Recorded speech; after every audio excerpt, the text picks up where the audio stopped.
हमारे साथ एनसीबी के डीजी एसएन प्रधान साहब मौजूद हैं।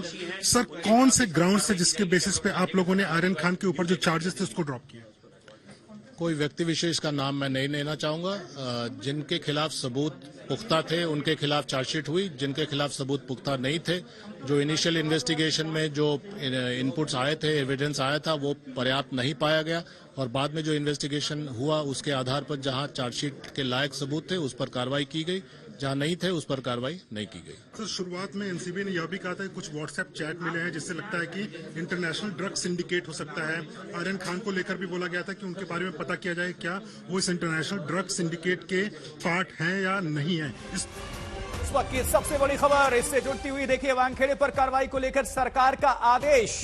ये बड़ी खबर आप सभी तक हम साझा करें। समीर वानखेड़े पर कार्रवाई, जी हां, केस में सही जांच नहीं करने पर होगी कार्रवाई। और जैसा कि एनसीबी के डीजी एसएन प्रधान ने साफ तौर पर कहा कि पहली टीम ने लापरवाही बरती और वानखेड़े पर कार्रवाई को लेकर सरकार का भी आदेश आ गया। और कमलजीत संधू सारा जानकारी के साथ हमारे संवाददाता जुड़ चुके हैं। कमलजीत, क्या कुछ जानकारी मिल पा रही है, क्या है अपडेट? देखिए, सूत्रों के हवाले से जो खबर आ रही है वो ये है कि सरकार काफी नाराज है जिस तरह से ये कार्रवाई की गई है। उन्होंने कम्पिटेंट अथॉरिटी यानी एनसीबी को ही बोला है कि एनसीबी जो ऑफिशियल रहे हैं उसके समीर वाखंडे, आपको याद होगा कि बीच में ही उनको हटा दिया गया और एसआईटी ने उस पर जांच की। पर ऐसा माना जा रहा है कि काफी फ्लॉड इन्वेस्टिगेशन थी, शॉडी इन्वेस्टिगेशन ऐसे बोला जा रहा था। और आर्यन खान का नाम जिस तरह से आया वो काफी नाराज है। इसके अलावा वो एक्शन उस पर भी लेगी जहां पे समीर वाखंडे का फेक कास्ट सर्टिफिकेट केस है। यानी 2 मामलों में कार्रवाई की जाएगी और बड़ी कार्रवाई होगी। तो समीर वाखंडे के लिए एक बुरी खबर है। पहली तो आर्यन खान को क्लीन चिट मिलना और दूसरा उन्हीं पर कार्रवाई। कमलजीत जरा दर्शकों को बताया कि केंद्र सरकार की तरफ से नाराजगी है, राज्य सरकार की तरफ से, क्योंकि एनसीबी केंद्र सरकार के अधीन आती है। देखिए, एनसीबी पहले ही निशाना साध चुकी है और आपने देखा होगा कि किस तरह से तू में उस समय भी हुआ था।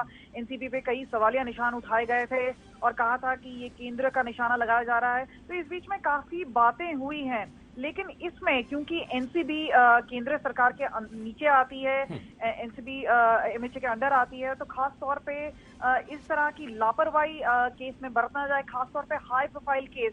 आपको पता होगा कि 14 जो लोग हैं उनके ऊपर तो कार्रवाई हो ही रही है, उनके ऊपर चार्जशीट हुआ है।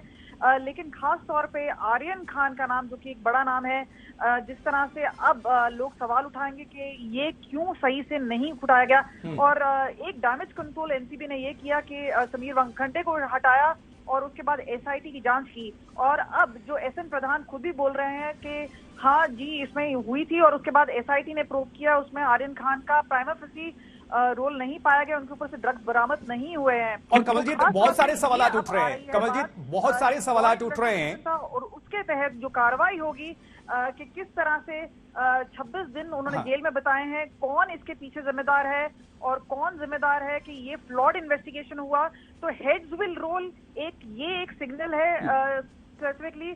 और क्या ये जांच होगी और विजिलेंस करेगी या बाकी एनसीबी अपनी तरफ से करेगी, वो देखने वाली बात होगी।